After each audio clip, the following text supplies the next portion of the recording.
What's up, guys? Welcome back to Sunday Sports Club Podcast, a podcast all about sports told by a woman, and that woman is me. Hi, guys. I'm your host, Allison Cooch, and I literally just talked about this in my last episode that I want to take out the all about sports because I'm like, sometimes it's not about sports. Sometimes it's just about stuff that I want to talk about.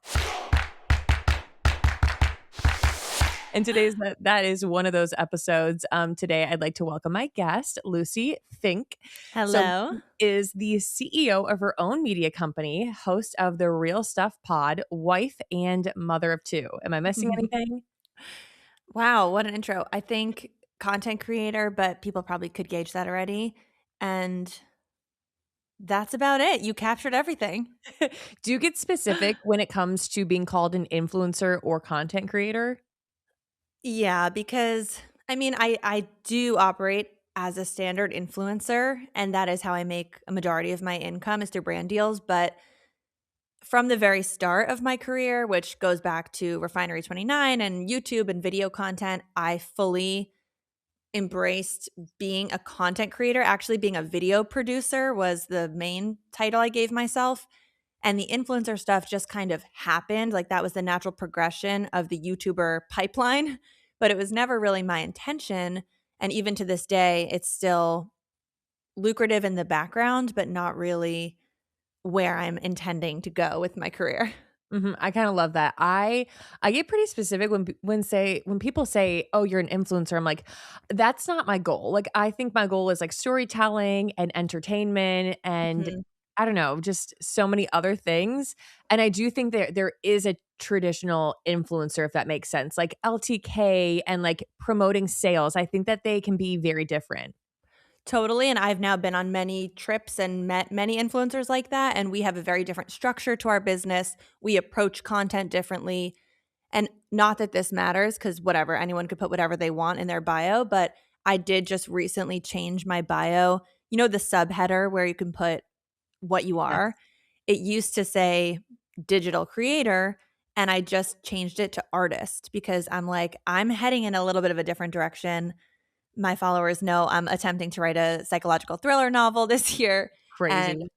getting into poetry. And I don't know, I just, with the way I edit my videos and the storytelling and all of it, it feels more like art to me than like influencing. I love that. And I feel like you can, in this career, kind of like brand yourself. Like, and if you're not Fully. going the way that you're intending, you can always like redirect, which is kind of the beauty of what we do. No, the best thing about this job is truly that you build an audience around you and they maybe come for one thing or they found you somehow. But I always tell my followers, I feel like I could totally change course. Tomorrow, I could wake up and be like, I think I want to train for NASA now and go to space. And they would just be there and follow along. And all my content can become space content. I could become a space channel. I could be broadcasting from not here and people would still be there, which is really cool. And that doesn't happen in every field, obviously. Absolutely. I'm gonna keep my eye out for you. 'Cause I'm like, oh You yeah. might see me floating up in the atmosphere one of these days. For anybody listening who knows you from social media but doesn't know your full story, how would you describe your life right now?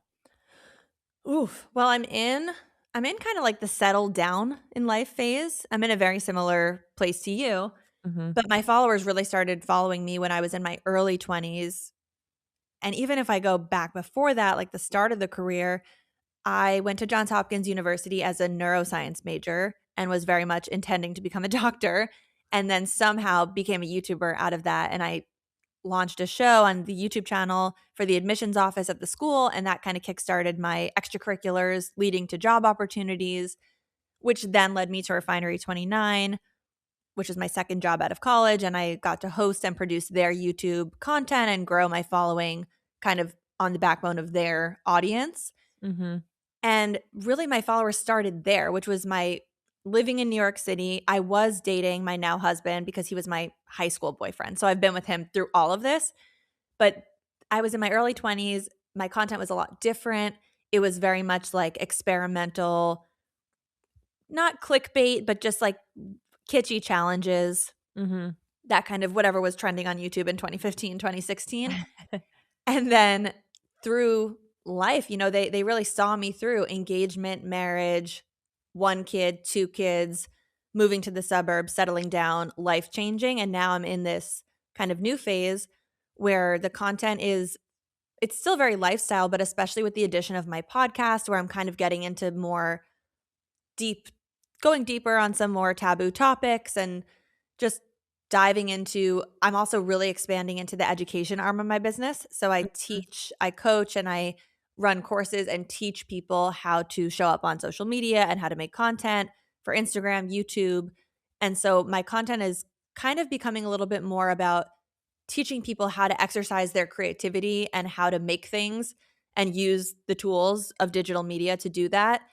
Working with a lot of brands these days that are for makers and creators, as opposed to a lot of, fashion beauty brands, which I Mhm. still love, but I'm just finding my content's leaning more towards creative. And I guess the place I'm in right now, kids are growing up. I mean, I still have a 1-year-old and a 4-year-old, but everyone's Like, growing not up. that Things are grown up.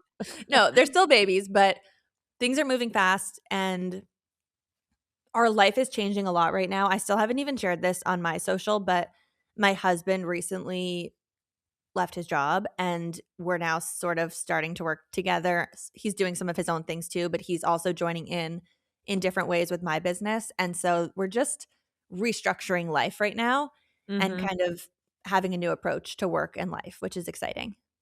Working with your husband is a blessing and also can be like, okay, we can't be talking about work when we're laying Mhm. in bed at 9 p.m. So wait, you guys work together and what does he do with you?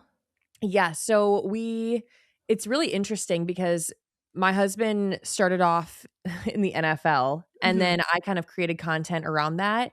And then once he retired from the NFL, or even before he retired, we started making content together, but we had our own platforms. So I feel like I would ask for his help when it came to creating videos and vice versa, but we still had our own identity, which I really valued. And then we have Airbnbs that we both have worked on. We've learned a lot, but we have learned that setting healthy boundaries is very important when it comes to working with your spouse. So mine's definitely gonna be way different because my husband has no interest in being in the content. Okay, very As different then. much as I pull him to and as much as my audience loves him, like, he's been on my podcast a couple times, and anytime he's there, it's obviously the top episode, so people want him, but he's just more of an introvert, doesn't love it, has been supportive of me since high school, but is kinda like, "This is your thing." So when Mhm. I bring him in to my side and my business, it's more on the back end, structurally, business. He has a very different brain and thinks I make moves really quickly. I come up with an idea, I do it, the video's done, it's posted the same day, and he is strategic and slow and likes to look at things and think about things, which sometimes doesn't work for this industry, but Mhm. also sometimes is so smart. And when we sit down and have a meeting about things, he really helps me think big picture, long term. He's pretty much built my financial tracker system for the past 7 years of my business, but just this year, now that he's been off his other job, he built this insanely elaborate, I just did a podcast episode about my 13 different revenue streams as a creator, and they're really hard to track. I'm sure. And he created this crazy system with all these tabs and something I just, I don't have Excel knowledge, but he has figured out how to input these formulas and it's super easy to see money in, money out, profitability, gives me a chart and I've been really in a zone. 2025 for me was like a build up the business zone. Mhm. And I'm so obsessed with putting systems in place and opening these new revenue streams where I might be spending a lot and investing in them, but I'm clearly earning more than I'm spending every month, and that's all I Yeah. care about. So it's been so fun, but very different from years past where it was just like 90% of my income is only brand deals, and that's all I'm doing. Well, it sounds like you guys are playing off of, like, both of your strengths versus you guys, like, aren't competing with one another, which I feel like is Yes. also very important when it comes to working with a spouse. It's like me and my husband don't have the same goals, but we might be doing similar things, but we definitely have different strengths, different weaknesses, and I think we balance each other out, which is very important. Yes, I agree. So you guys don't feel like your platforms are competing, but they work in tandem. Absolutely. I think, Mhm. something, probably in the content creator space, and this would be interesting to get your take as somebody who, like, coaches people on to, like, train people on social media tactics, is that when we first started content creating, I thought, "Oh, we should do a couples channel," and he was like, "No, because if you wanna work with a makeup brand and I don't want that on, like, our channel, like, we should keep ourselves very separately." And now, I mean, how long we've been doing this? Maybe, like, 6, 7 years? I'm so grateful that we kept it separate because he's on more of, like, sports broadcasting, very, like, analytical, working with companies that are surrounding fitness, and I'm more like lifestyle, motherhood, and Mhm. it just feels like very different sectors. I think that's probably a smart move, although the workaround would be creating a new revenue stream that is the couples channel, but still keeping the separate channels alive.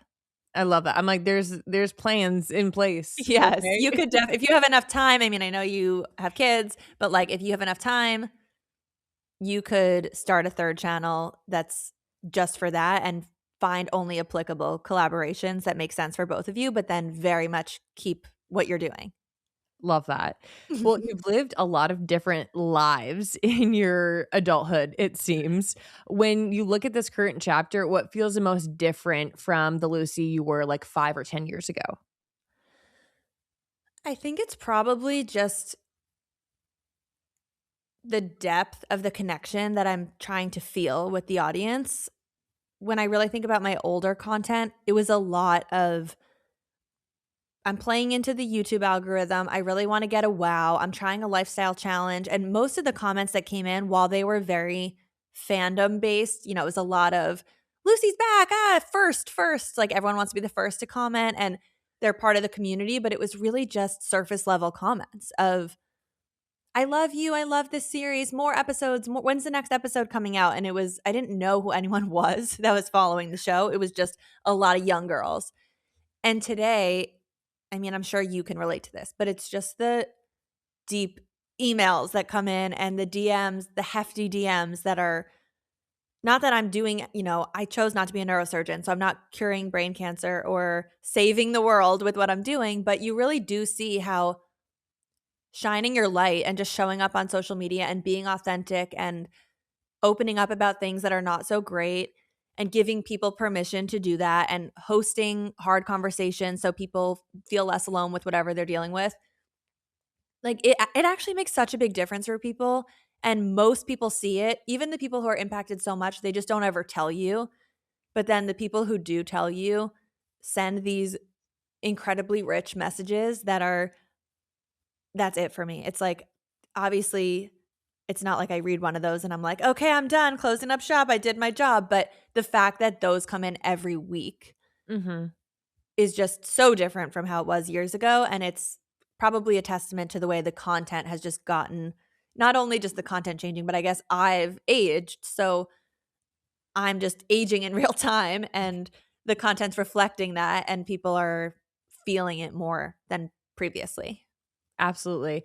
It's almost like I think as, like, maturing in the content space is realizing, like, it's not just the views, it's not just, like, the numbers, it's more so, like, connecting with your community and connecting back and, like, knowing you're actually making a difference, whatever you want that difference to look like, and I think that's almost maturing, like, in this job. I agree. With your podcast, so this is correct me if I'm wrong, is this your first non-sports episode? No, I do a lot of non-sports episodes, but sometimes I'll try and tie it back. But I think more recently this year, I'm just like, I'm so multifaceted. My husband is a sports broadcaster. So I'm like, my life is always going to like entail with sports. He played in the NFL for 7 years. But now I'm just like, oh, well, like, yeah, my life is sports. So like, I don't feel like my episodes need to relate back to sports every single time. And were you an athlete? I was in college, but, like, more so, I just was all about, like, the NFL lifestyle. While my husband played in the NFL, I just took people, like, behind the Mhm. scenes. I worked a lot with the NFL and other, like, sports companies and kind of, like, invited people to see that, and now that he's retired, it's, like, still inviting people into the sports world, but in a different way. Got it. So you even though you I feel like I'm I naturally start interviewing people. I'm sorry. I know I'm a guest on your show, but People I have to wanna make experiences nervous understand. too. I need to understand this. So, because you wanted to keep your platform separate from him, you wanted to have your own thing, but you still made your podcast about sports, but that wasn't just because of him. Yes. Got it. Yeah, it's crazy. I think I've always, like, loved sports, and I've always, like, had in fact, in college, there was a period of time where I was like, "Oh, I wanna be a sports broadcaster, like, I wanna be on the field." And then with my husband's job, it just, like, happened to transform that I was always around sports, and I was talking about it, and it just became such a natural, like, "Oh, I'm interested in this, I love it." Also, my husband is, like, in it too, so it kinda helps, Mhm. and it's kinda like I used him a little bit, but in a good way. I mean, I love it. Let's take what we have and make it big. Yeah, but it's interesting, when my husband retired from the NFL, it was 2 weeks before I gave birth to my daughter, and so it was a very natural transition where people watched us throughout, like, his sports career, and then it naturally transitioned into, "Oh, well, now we're a family and, like, come and see an insight into our family," and you're also a mom of 2. How did Mhm. becoming a mom the 2nd time change things compared to the first? First time for me, as my followers know, was a lot more intense and a lot rougher than I thought it was gonna be. I was also the first one of my friends, first one in our family. Both of my kids were, like, the first set of grandkids, and so I don't know what I thought. I guess I had seen people around the world having kids and always loved kids, was always obsessed with babies. Anytime I was going somewhere to meet someone's baby, which was always distant people's babies because there weren't a lot in my family, it Mhm. was just Christmas morning for me just to get to go be with a baby, and I think I would only see the good, cuddly, lovely parts of it, and it's just so underrated as the mom. I always say this to people, it's so underrated that when we finally get our babies, if we were the ones who birthed them, that, like, that first week, first 2 weeks, first 6 fucking months, can I curse on here? Yeah. Those first 6 months postpartum, to be feeling the way you feel after you've just gone through pregnancy and had a baby in whatever way, even if it was a great birth, which both of mine were, you still are sore and uncomfortable and hormonal and crazy, and the fact that that has to be the state you're in when you get to have the baby is so unfortunate. It's like you finally have this baby, you've hyped up what it's gonna be like, but boom, you are ill and unwell and You're the patient. emotionally you are the worst version of yourself that you could possibly be, and listen, some people just revel in that whole thing, the whole birth, the bliss, the bubble, whatever. For me, even on the back of a great pregnancy, aside from nausea, but just like a healthy pregnancy, a healthy labor and delivery, a pretty good labor and delivery with very minimal tearing, everything going well, I still came home and was just like, I'm not myself right now. And I Mhm. can't sit on the couch. And now everything's all different. And also, my first came 3 weeks early. So it was a little bit abrupt for the first. And I wasn't fully ready. I hadn't finished up my projects that I wanted to close. So I was a little stressed about everything. And just having a baby did not feel as light and joyous and bubbly as I thought. I think it was just an expectations versus reality issue, and just had so many learnings and definitely had baby blues. I don't think it was postpartum depression, but heavy baby blues, a winter baby, lots of darkness, sun setting early, crying, being so confused what was happening. And with my second, it was just a lot smoother because my expectations were 6 feet underground. And it was just, I've been here, I've done this, and everything was relatively like I thought it would be or a little bit better. And actually, my second baby was just a little bit had actually, in hindsight, she had some more issues. I was gonna say she was easier in that my first had a lot of gas colicky things and my second didn't, but she had her own fair share of stuff. She had a tongue tie, she got thrush. We had, like, a whole bunch of random things that if that had happened with my first, it would have been a monster of a problem. Right. And with her, it was just like, "Okay, we're dealing with it. We know she's gonna be okay." So not everything was as big of a deal. So the second time, I made a whole podcast about how transitioning from 1 to 2 was easier for me than 0 to 1. Mhm. And I even invited audience callers on and got different people's opinions on it. And I have some theories about what type of people feel different ways in that debate. Did you guys know that over 70% of new parents are combo feeding? They're using both breast milk and formula to feed their baby, which is no surprise because breastfeeding is hard. So, whether you're exclusively formula feeding, combo feeding, or you just want a backup can in the pantry, maybe you're like me and you need an emergency can whenever you travel, just in case, Bobbie is the formula that I trust to deliver safe and complete nutrition to my baby's bottle. So, Bobbie's organic European style formulas are crafted with clinically backed ingredients and designed for easy digestion, just like breast milk. Every single batch goes through 2,000 plus safety and quality checks before leaving their US manufacturing facility. And I can say that I used Bobbie towards the end of my breastfeeding journey as I was weaning off breastfeeding, but she wasn't quite a year yet. And my supply just started to decrease. And it was a full time job trying to get it back up.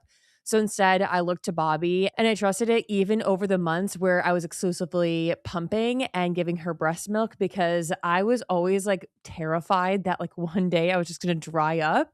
And I always kept a can of Bobbie formula in my pantry. I brought it on trips with me. I had like a comfort can for a while. And I can honestly say my daughter loved it. I loved it. And the reasons behind why I chose Bobbie are very apparent.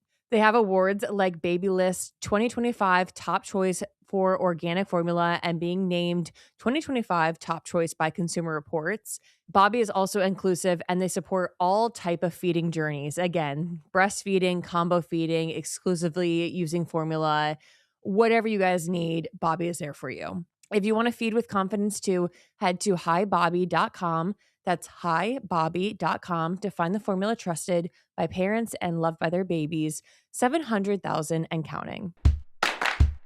Every single year, I tell myself that I'm going to be better about meal planning. And every single year, life gets busier and that idea kind of falls apart. So, what finally clicked for me is realizing meals don't have to look one specific way, they just have to fit your life. And that's what Marley Spoon does really well. So, what I love about Marley Spoon is that it actually adapts with you. So, some nights you cook, some nights you heat, and some nights you just need dinner done really fast. And they have options for all of it. So meals that fit your schedule and not the other way around. And here's what I love is that they give you over 100 recipes to choose from each week. And we're talking comforting classics like chicken Milanese with cucumber, arugula salad, to fresh balanced dishes like everything bagel salmon with truffle chive potatoes and green beans, all made with quality ingredients. There's something for every mood. And apparently, I'm in any mood right now because everything sounds so good. Marley Spoon has tons of options in their marketplace. So, from meal shortcuts and drinks to fresh groceries, you can add on each week. And for those nights when you need dinner done really, really fast, Marley Spoon's prepared meals are exactly what they sound like. Very convenient, delicious, and on the table in minutes. They're lifesavers when I really don't feel like cooking or don't even have the time to cook. And you'll find these on every weekly menu. And if you got a few extra minutes, they have some great 20-minute options too. My personal favorite hack are the tray baked dinners. Literally throw everything onto one tray and boom, you're done. They literally even include the tray. So they have thought of quite literally everything. This new year, fast track your way to eating well with Marley Spoon. Head to marleyspoon.com/offer/Sunday for up to 25 free meals. That's right, up to 25 free meals with Marley Spoon. That's Marley Spoon/offer/Sunday for up to 25 free meals. These days, it has been a little bit difficult to find something that's comfortable, something that is easy for running errands in, something that's quick to grab, and also something that fits me. But that's why I've been reaching for Viore over and over again, literally wearing them multiple days in a row. So, something I love about Viore is that they are very versatile pieces. So, they're designed to look great beyond the gym, perfect for running errands, the office, even meeting friends. They have their dream knit fabric. So, these are like the softest joggers literally on the planet. And it's also Viore's softest premium stretch fabric. Really been emphasizing the stretch fabrics lately for me.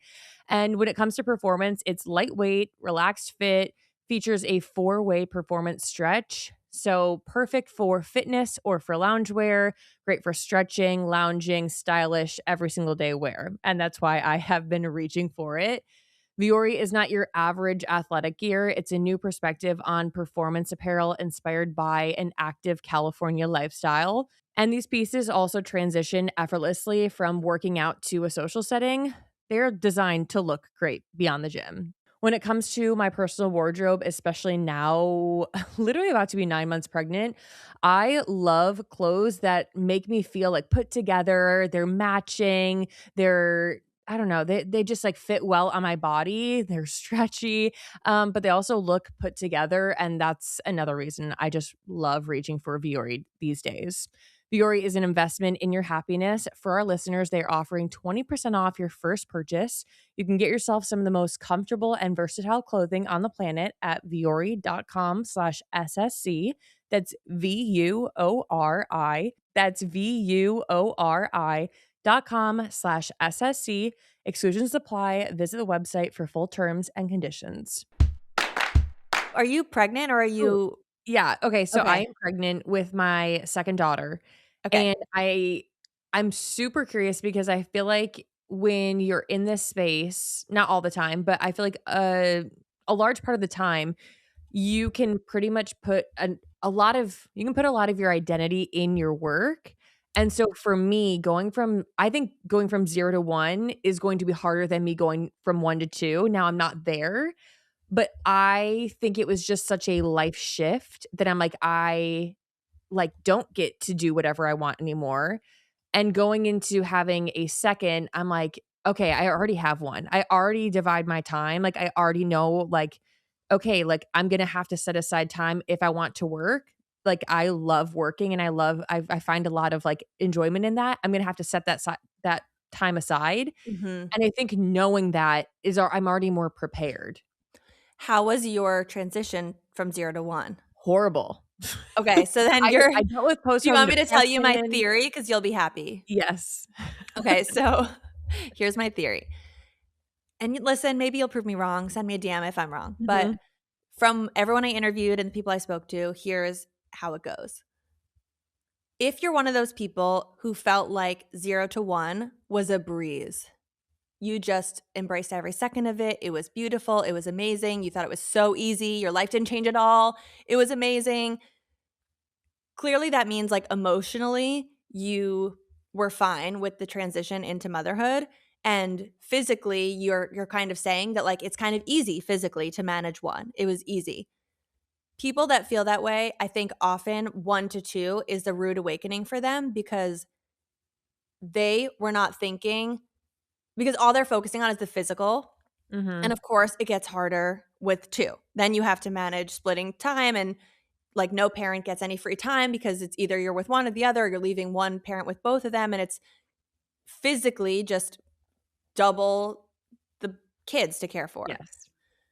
For the people who went from 0 to 1 and felt identity crisis, "Oh my gosh, this screwed up, like, I'm so confused with my life. Did I make a mistake? But I obviously love this baby, but what's going on? This is crazy. It shattered my world, and now I'm finally falling into my rhythm." They have their second. And of course, physically, it's still harder. Like, it's still 2 babies versus 1, but they're not thinking about the physical. They're just focusing on, is this rocking my world? And it's not rocking their world. So they are always like, oh, going from 1 to 2, yeah, it's more work, but it's fine. Mhm. And that's the category I fell into. Sounds like that's going to be your opinion.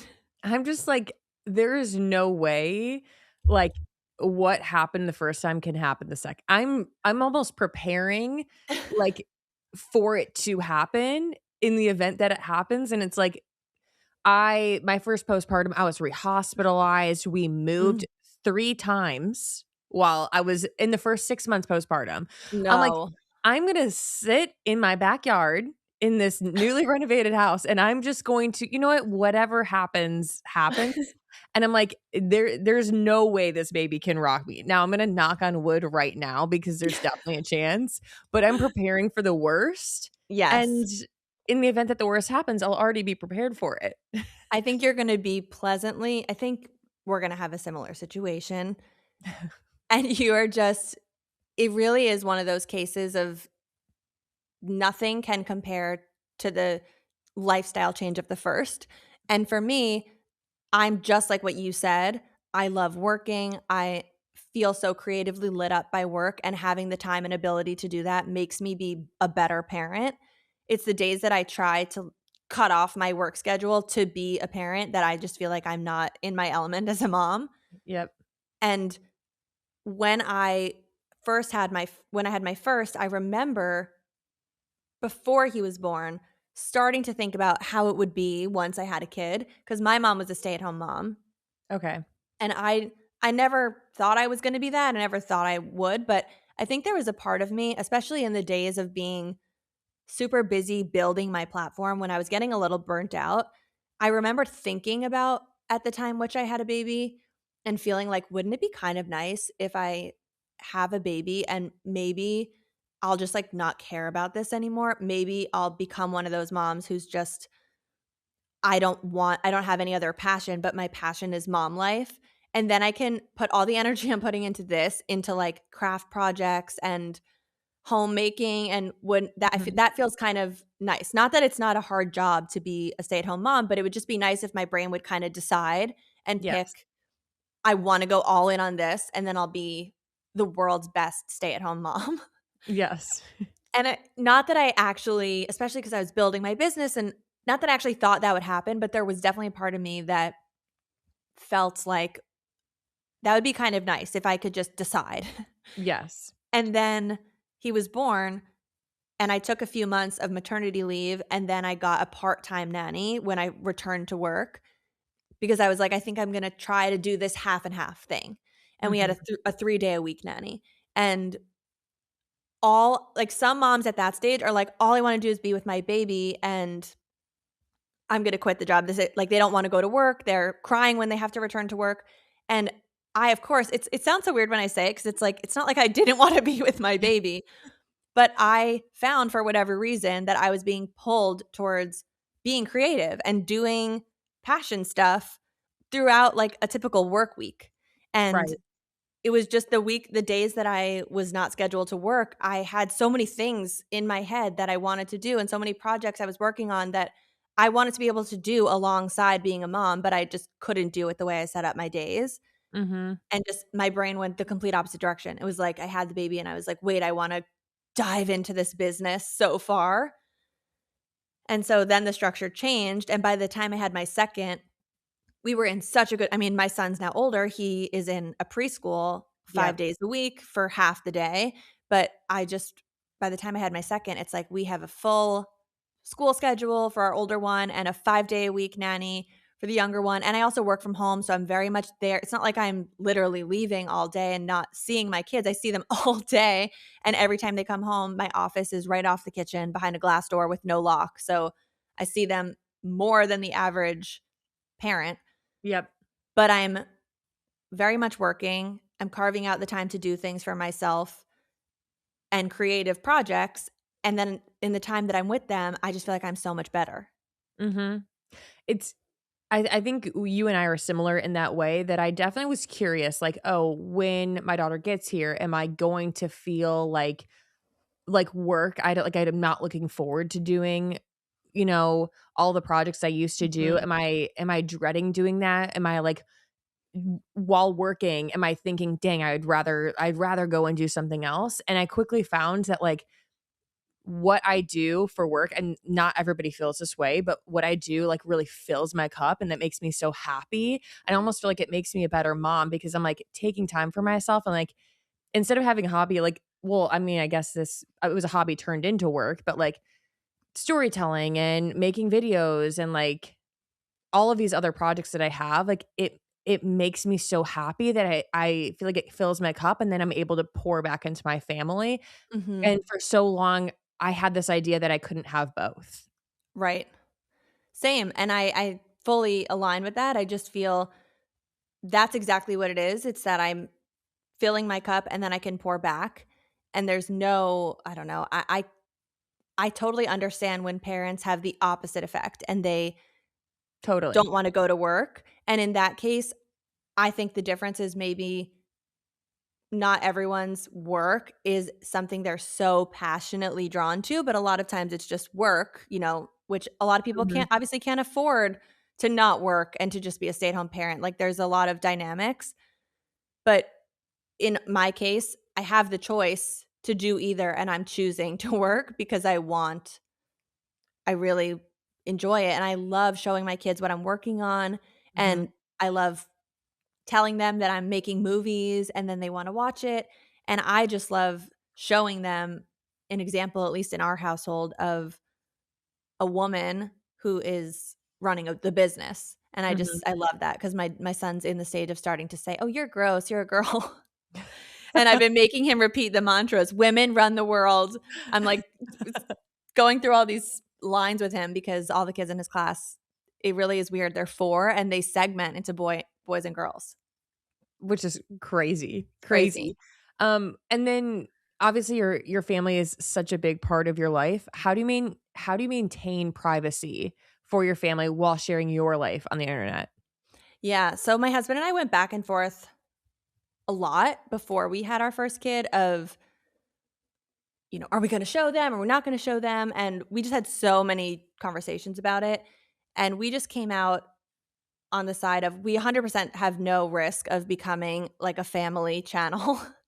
Not only does my husband not want that, but he's also super I don't even think he would be happy if my kids wanted to get into, like, acting or Mhm. anything public, which is I don't know. I don't know if I agree with that because obviously that's my calling, but he is just more, I want everyone to have a normal life and normal everything, and I'm fully on board with that, but given the nature of what I do, I felt like it was hard for me to physically hide them, and Mhm. obviously over time, I've come up with a lot of tactics, a lot of ways to not have I think my main thing has always been, I don't want someone to go to my Instagram and have the main faces that jump out at them being my kids' faces, Mhm. which is the case on a lot of my personal, like, in real life friends' Facebooks who are not influencers, Right. but I just don't want their faces to jump out. It's not that I don't want it to look like I don't have a kid, but I just don't want their faces to be the number one thing, but I also don't have a problem with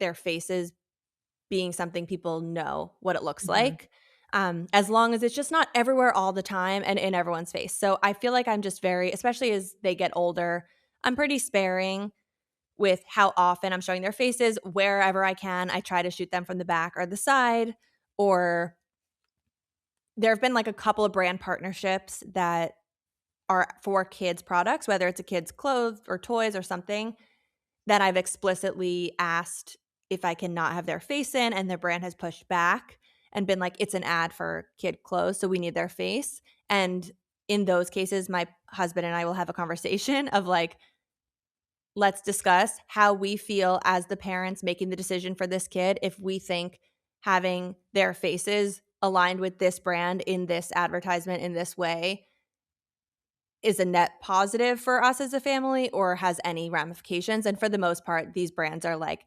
organic cotton, sustainable kids' clothes. Like, I'm more than happy to have them be an ambassador for that. But I think we would just think through every opportunity that came individually. And Mhm. yeah, I'm sort of at a stage where I don't think about it. I used to think about this all the time. Like, this used to be my daily struggle. Like, should I cut them out? Should I delete everything? And I genuinely just don't think about it, and as my content has evolved, people have stopped even really asking about it. Yeah.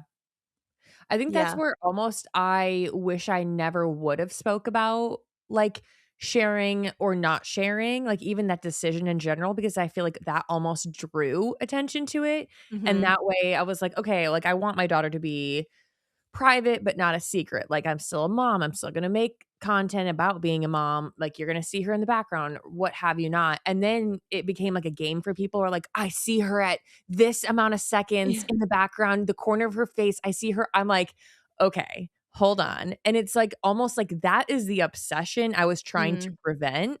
Yes. And so now I don't even address it. I'm like, if she's in the background, like, as long as I'm not making content like, "Hey, this is my two-year-old's day in the life routine. Here's how Yeah. she's waking up in the morning. This is her cereal she's eat" like, all of that. I'm like, I'm protecting her privacy, but she's definitely not a secret, and I feel like I have found, like, a happy medium of like where my husband and I are very comfortable with.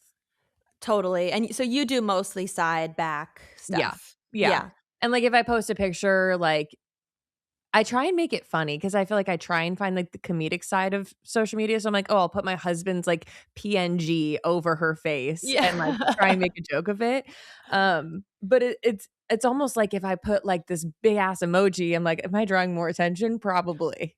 I had a theory that when people put emojis that especially with the way on Instagram, unless you actually put the emoji and then save the image and then re-upload it with the emoji embedded, there's software for people to just download the photo without any overlays. And I mean, I try to tell my friends this because they do a lot of that on their stories with like hearts over a naked body part at the That's beach or crazy. something. Like, I don't post know. a picture. No, oh my gosh, yeah. I mean, goes without saying, should have even Yeah. said this earlier. I think the number one thing that I think about every time I post is this inappropriate? There's obviously never anything that is not appropriate, could be misconstrued, could be taken and used in a weird sexual way, or is even anything that's somewhat embarrassing for them as they get older. Like Right. I don't talk too much about potty stuff or, if my son ever had an accident overnight, I would never make content about that. Right. That kind of stuff is like off limits. And I also don't feel like my content is enough. I'm not enough of a mom blogger, vlogger person for people to be coming to my platform for advice and tips on that kind of stuff. Mhm. So that just sort of stays out, and I feel good about that, but I I'm like, forget I'm what I was already even saying. embarrassing her enough by, like, leaving my footprint, like, the videos I have from, like, 5 years ago, I'm like, that's already embarrassing, so, Oh, like, yeah. I'm gonna I save mean, her I just was thinking about this the other day. Oh, no, you know what it was? Okay, I was looking at your post about People magazine, Mhm. whatever they said about you. They said they, like, just documented that I said I wanted a boob job after I was done having Okay. kids. So, same thing happened to me. I think it was People. I have to go look. No, maybe it wasn't. Maybe it was, like, Daily Mail or something like that, but it was after a podcast episode I recorded with someone where we were talking about in context, what we were talking about was sex postpartum and Oh, how, like, sex has gotten more enjoyable and more pleasurable, and I think I said something about just how it was, like, easier to have sex now, like, physically, and next thing you know, there's this headline, Daily Mail, and it's literally like, "Woman, age 33, says women age 33 claims her birth stretched her vagina and improved sex," like, something like that, and I'm like, "Are you kidding? This is what you pulled out of this interview and blasted," and also, it's a taboo topic show. It was supposed to be for the purpose of comfort and women aligning with, like, thankfully, we're talking about these women's health issues, but it was taken so wildly out of context. I love when that happens. I'm like, there are so many other things happening in the world. Like, maybe we shouldn't like me wanting a boob job. Like, yes, I want a boob job. Should I make an entire video about it? Sure. Like, let's go ahead and do it. I think they took it out of, I think I said something on like an Instagram story. And I was like, oh my God, I can't wait to get these tacky things fixed. I'm like, we don't need to document the, You like, never know who's watching these things. That's scary. Oh god. you guys can break through the busiest time of the year with the brand new Peloton Cross Training Tread powered by Peloton IQ. It is Peloton's most elevated equipment with real time guidance and endless ways to move alone or with your favorite instructors. It's cross training reimagined with features designed to help you reach your goals effortlessly. So, Peloton is going to help you achieve more in less time. What helps me stay on track is keeping a variety when it comes to my routine. So some days I'm running, some days I'm walking, some days I'm lifting. And with Peloton, they have features that will help you plan, stay motivated, and achieve peak performance so that you can let yourself run, lift, sculpt, push, and go while Peloton kind of handles the rest. And Peloton IQ provides real time strength coaching. So think like a personal trainer, but not in person, which is kind of the best part. The new movement tracking camera allows Peloton IQ to count your reps and correct your form in real time. So it takes out a lot of that guesswork of your workout so that you can train safer, lift smarter, and make every rep count. And there's also variety that comes with the swivel screen. So you can go on a 45-minute run on the tread or a 5-minute stretch off of it with one smooth spin of the swivel screen. It offers endless ways to train for a very well rounded routine, no matter how busy you are. So let yourself run, lift, sculpt, push, and go. Explore the new Peloton Cross Training Tread at onepeloton.com.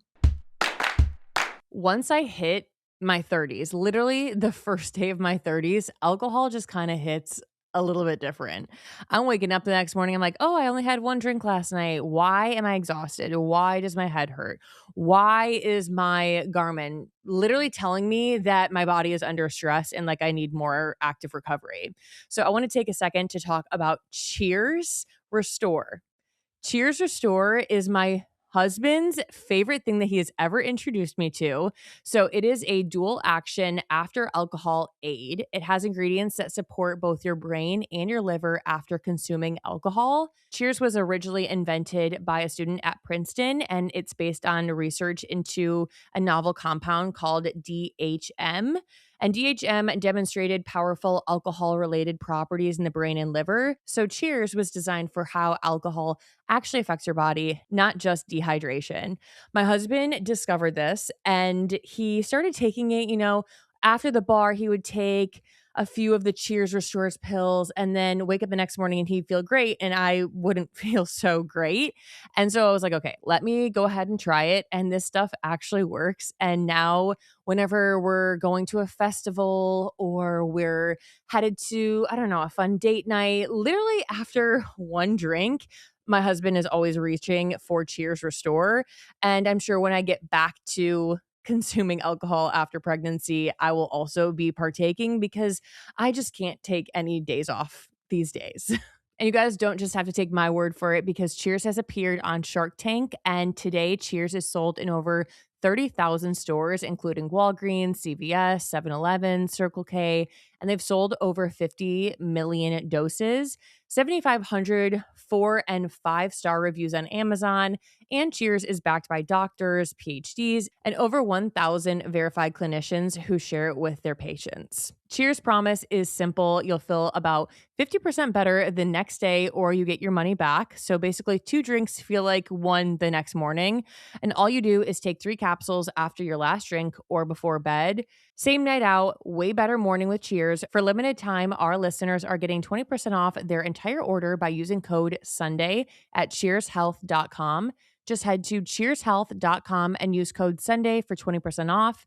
After you purchase, they will ask where you heard about them, and please support our show and tell them that our show sent you. Quince is all about elevated essentials that feel effortless. Designed for layering and mixing, each piece helps build a timeless wardrobe made to last. With versatile silhouettes and thoughtful details, they're the kind of styles that you'll wear again and again. You guys, when it comes to Quince, I have purchased a variety of things, sweaters, even bed sheets. They've got the wardrobe staples with quality that's made to last. So I'm talking 100% organic cotton sweaters, premium denim made with stretch for all-day comfort, luxe cotton cashmere blends perfect for changing seasons, basically everything you need for a wardrobe that actually lasts. And Quince works directly with safe, ethical factories and cuts out the middleman so that you're not paying for brand markup, just high quality clothing. Quince uses the highest quality materials like 100% European linen and organic cotton. Everything is built to hold up season after season. The stitching, the fit, the fabrics, they're pieces that you'll reach for over and over. So refresh your wardrobe with Quince. Go to quince.com/Sunday for free shipping on your order and 365-day returns. Now available in Canada too. That's QUINCE.com/Sunday to get free shipping and 365-day returns. Quince.com/Sunday. I feel like ever since having kids, I've definitely changed, not only in this plastic surgery that I want, but I just feel like also like the projects and work that I want to take on. And like, I feel like I look for more fulfilling things these days just because I Mhm. would like, oh, the purpose that I'm trying to go for, like what is that? And you've talked a lot about ambition evolving. So how would you describe what ambition looks like for you now versus in your 20s? It's definitely kinda like what you said. I'm thinking a lot more about legacy projects and especially in the 20s, my 20s and my even like later 20s when I was really heavy on the influencer train, it's just kind of like a churn and burn of brands and partnerships and just a lot of little things happening all the time. There was one year where my brand partnerships tracker, I think I did like 95 deals in a year. And Insane. it's like some of them were bigger and better and longer term, and the others were just like one story, quick, quick, quick.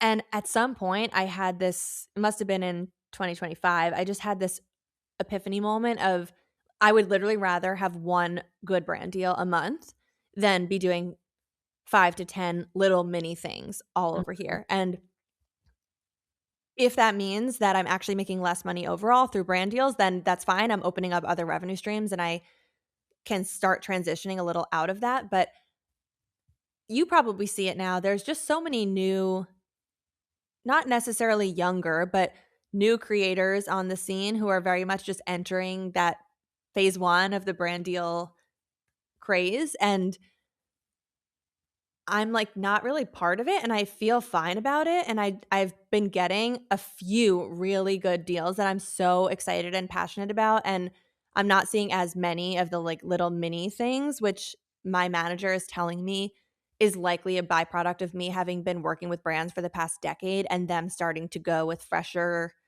new Yeah. creators. But it's almost like that's not the direction I want to go in anyway. So I'm always happy to do a small one off deal with a brand that I love, but almost all my deals right now are long term, spanning across all of Q1, Yeah. multiple pieces of content, and for causes and with brands that I just feel are really good and are kind of the way I gauge it is like, is there any reason for someone in my audience to say this was a bad idea? And Right. almost everything I'm working on, I'm just like, no, these are all just good quality brands that have been around forever that I've known about since I was young, like big, good brands. Yes. I think it's that's also a part of like the you go through like ebbs and flows in this content creator space.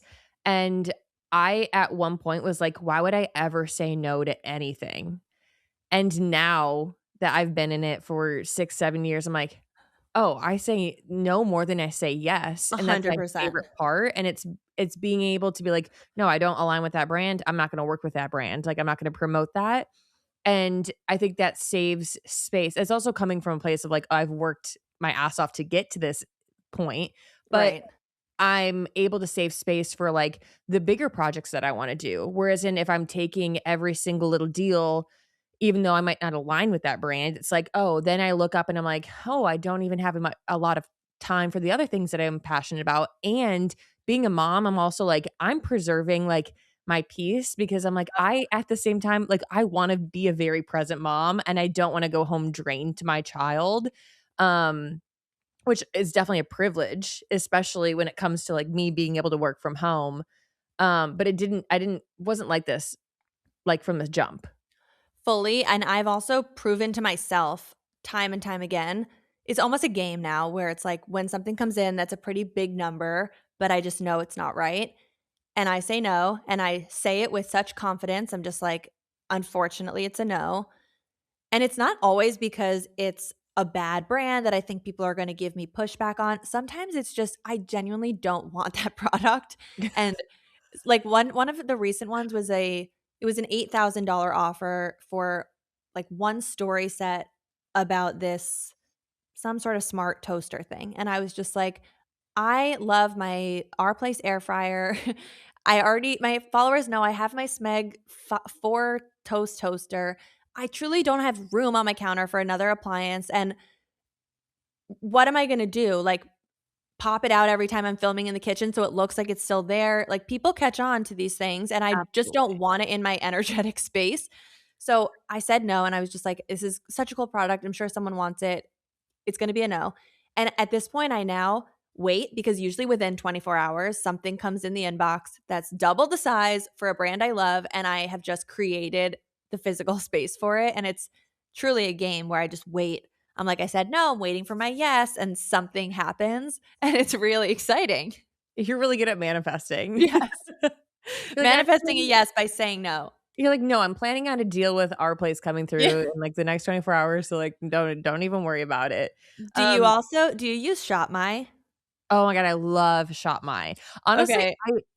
for a while, I took a step back from LTK, but now I do both, which Mhm. is time consuming, but I love working with, like, brands that I love through, like, these platforms. Yeah. So I love Shop My, and they give a lot of gifting requests, as you know, Yes. and, like, almost every day there's, like, 10 new requests, products, whatever, and the way it's now working is if let's say I'm running low on white T-shirts and I feel like I need white T-shirts, or if I'm in need of a new mascara, or whatever it is I need, all I have to do is say it to my husband out loud. I say, "I'm thinking of getting a new mascara," or "Could really use some new boots, some new white T-shirts," whatever.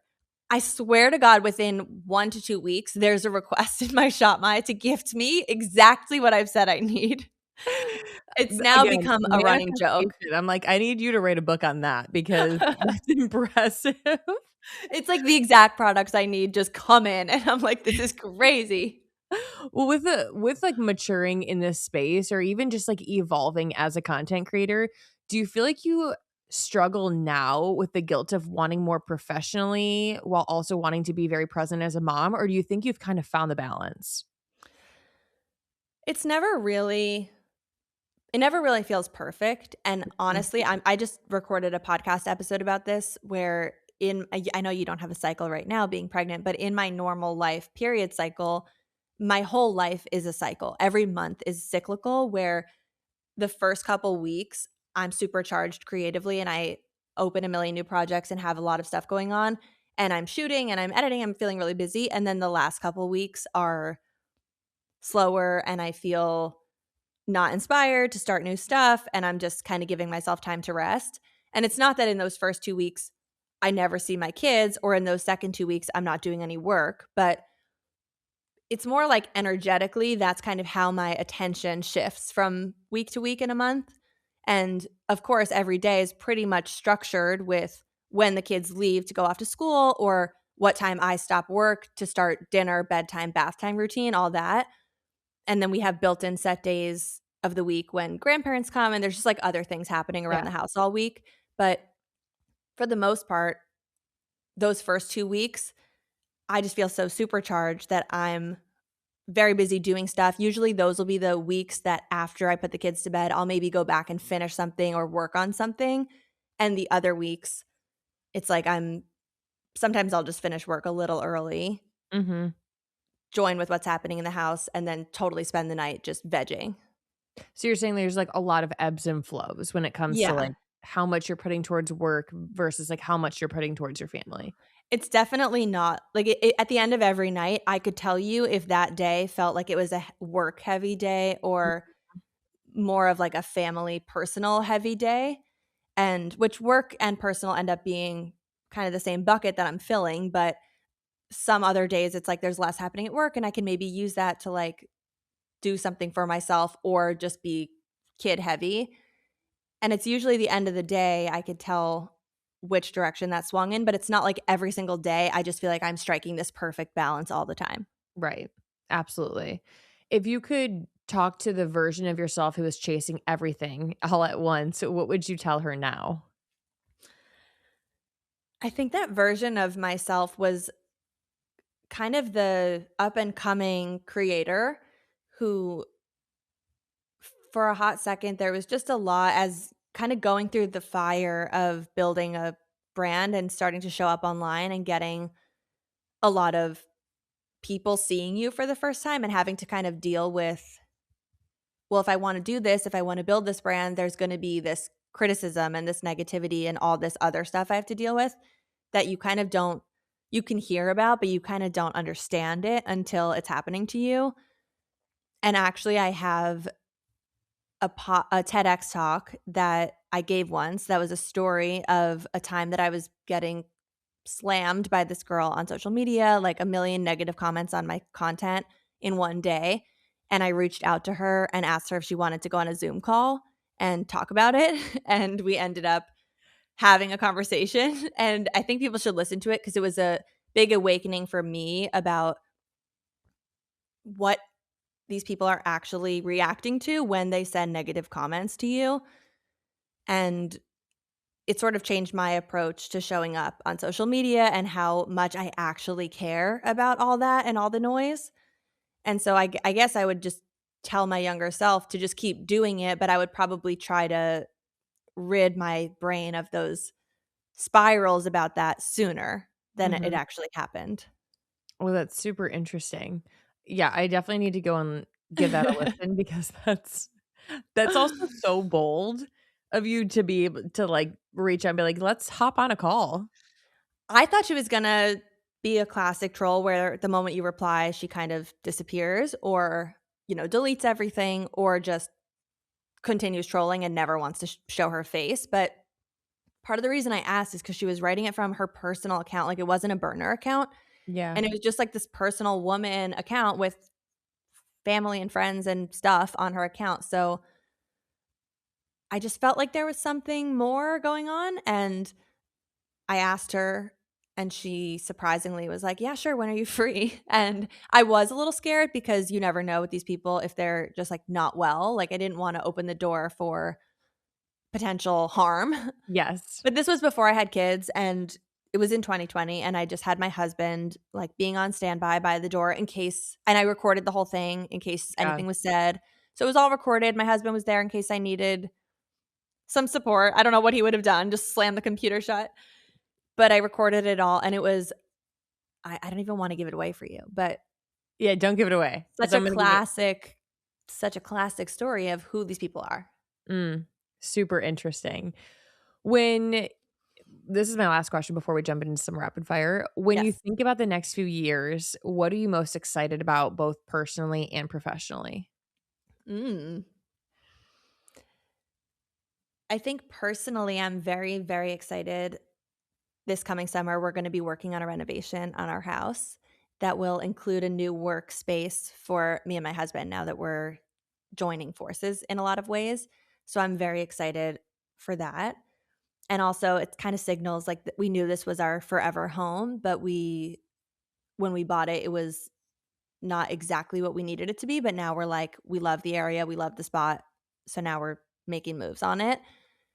And professionally, I mean, the big thing my followers will say that happened this year so far was my "I'm writing a book" announcement, which was truly born out of just this creative renaissance I feel I'm going through where I just feel so like I wanna just be making stuff all day, and writing has been a big part of that. But it's not even the book. I think this has been the case throughout my whole career, and it still holds, is the thing I love about this job is that every single day, you just don't know what opportunities are coming and what types of things you're gonna get to do, and checking my inbox every day is such a dopamine hit. Like, it's to me, it's not going on Instagram and seeing the comments, it's going to the inbox and seeing from the business side, like, what cool things are happening, and sometimes it's an event or sometimes it's a partnership and a deal, sometimes it's like a really cool type of deal where there's off-platform activations or in-person things. I haven't announced the brand of it yet, but I'm working with a baby brand this year that I love and designing hand watercolored my own line of pajamas for them. Oh my gosh. And, like, that was just such a good marrying of my passion for painting with something that has to do with my job, and so there's just always something new and different, and it's almost like I don't wanna know. Like, I don't want someone to tell me, "This is where your career is going, this is what you're gonna do." I do have some ambitions and some big picture goals specifically around the unscripted hosting world and hosting some sort of bigger content that's not on my own YouTube channel. Mhm. But I have no idea what that's gonna look like, what platform's gonna be the place that it goes on, what that show is even gonna look like, I wonder and if you're being I kinda careful don't because you're wanna really know. good at manifesting. You're like, "I don't wanna put myself into a position where I ask for the universe for it until I know what I want." I need to figure out what I want first before I make the statement because it might come, unfortunately. But yeah, it's kinda like that. I wanna just let things unfold because I get a lot of big ideas, and then if I go after them too fast, then it's like the fire burns out before and then I'm in it and I'm not inspired anymore. Yeah. So I just wanna keep doing what feels good day by day, and I just have this trust that it's not that I trust that I'm gonna blow up and be a star in all the ways I wanna be, it's just that I have trust that my career is going to be everything that it is meant to be, Mhm.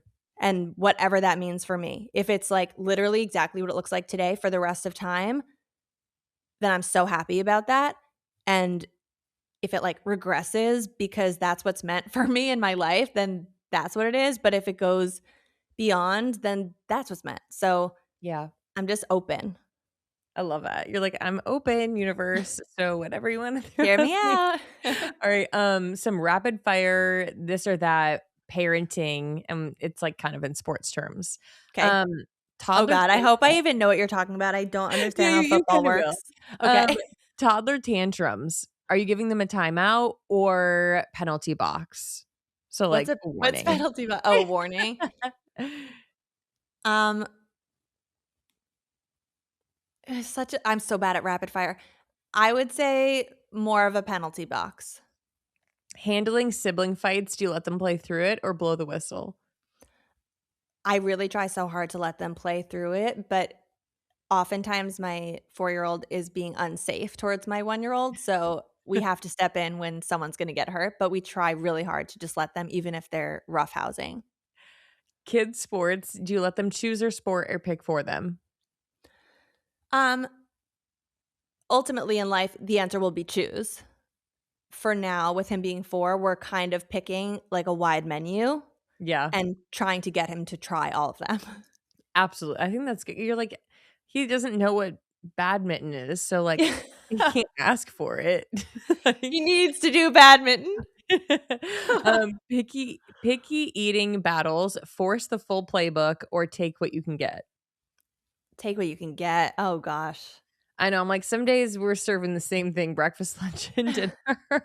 I mean, we try so hard to follow all those rules of things to do and not to do, and most recently, my strategy, which is probably anti the book, is he likes to read a book while we're eating, and I tell him between pages, the key to unlock the page is 2 bites of chicken, 2 bites of avocado, 1 piece of cheese, and then he does it, and it's the ding, the book turns. Like, crazy how that happens. Exactly, and I'm Um, like, "You gotta unlock the book." So, I know you're not supposed to do that, and you're just supposed to when it eat comes to whatever is on the parenting, plate. you're not supposed to do that, I've found a lot of, like, balance in that. Mhm. Which leads me to my next question. Screen time limits, enforce the rules or let the ref miss a few calls. We're pretty strict on that, just in that the iPad is only used for travel, so, like, it's not even in the house, and then for TV, the rule is just there's no TV before school on a weekday, and it's, like, somewhat limited Yeah, on the weekends unless in the event of someone sick or it's, like, a snow day or we can't leave the house, then there have been days where it's just free for all movie day. yeah. No, I feel like there's balance in that for sure. I also quickly learned that there's a huge difference between, like, iPad or, like, something that your kid can hold and, like, a big TV. Oh, interesting. Because I know there's a difference with when it's, like, people engaging with you versus just, crazy content, but Yeah. I love that. That's a good learning. Yes. Like, I've learned a lot. Bedtime routine, strict playbook, or calling audibles. We're strict. We've got a routine. We're staying on the schedule. It's 1 or 2 books. Do you want me to pick the book? Do you wanna pick the book? Pick it. We're reading, and then we're going to bed. And then last but not least, comparing yourself to other moms. Check the scoreboard or focus on your own game. Focus. I mean, I feel like everyone's gotta say that, but really focus, and I've been not surprisingly, but just I've been pleasantly surprised with myself throughout all of parenting with how much I've done the latter, whatever that one was, Yeah. prioritize yourself. Like, I truly just, from the start with my son, I was in this huge mom group on the Upper East Side of New York City when I lived there. It actually started as a group of 6 of us in a WhatsApp chat, and I'm now obviously I don't live there anymore, but the WhatsApp chat that the 6 of us began now has 875 people in it. Oh People my just kept god. adding, and obviously I wasn't friends with all those people, but there was a group of probably 30 moms that I became really good friends with in New York City, and we still have a text chat and talk to, and I love all of them dearly, and I did notice within that group just the different personalities that emerge Yeah. with moms. Not to say that I was this chill all the time, never stressed about if my kid was hitting a milestone, but I did notice the moms around me being just way more Yep. eye looking to the side, comparing, checking things. And my son was like an extremely slow walker, started walking at 16 months compared to some of my friends' kids who walked at less than a year. Mhm. And I just was like, he's going to walk. It's fine. If there's a problem, the doctor will tell me I need to do some sort of OT, but PT or whatever. But if not, then he's going to walk eventually. And I do have to thank probably my mom and my mother-in-law both for those types of calming insights, just being like whispered in my ear all the time.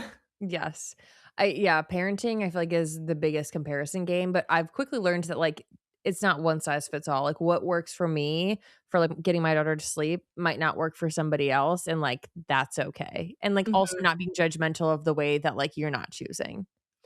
You also just can't know what you don't know about parenting when you're not a parent, and all the stuff. I remember my husband and I talked recently, going back to the food thing. We talked we've been really it's been important to us that our kids are eating somewhat good food, but I wouldn't say we're not a no snacks house, no sugar house. Like, they eat snacks and sweets and stuff, but it's relatively the good stuff as far Yeah. as the grocery aisle goes, relatively. Obviously, then they go to school where we can't control it. They have a birthday party every weekend with cake and pizza. Can't control it. So we just sort of let go. But we've talked a lot about how before we had kids, we used to look at if we saw a kid in public that was having a tantrum, we would look at each other and fully be judging the parents and be thinking to ourselves, it's the food. They're probably giving him like loads of sugar. It's got to be something about their parenting. They're not, Yeah.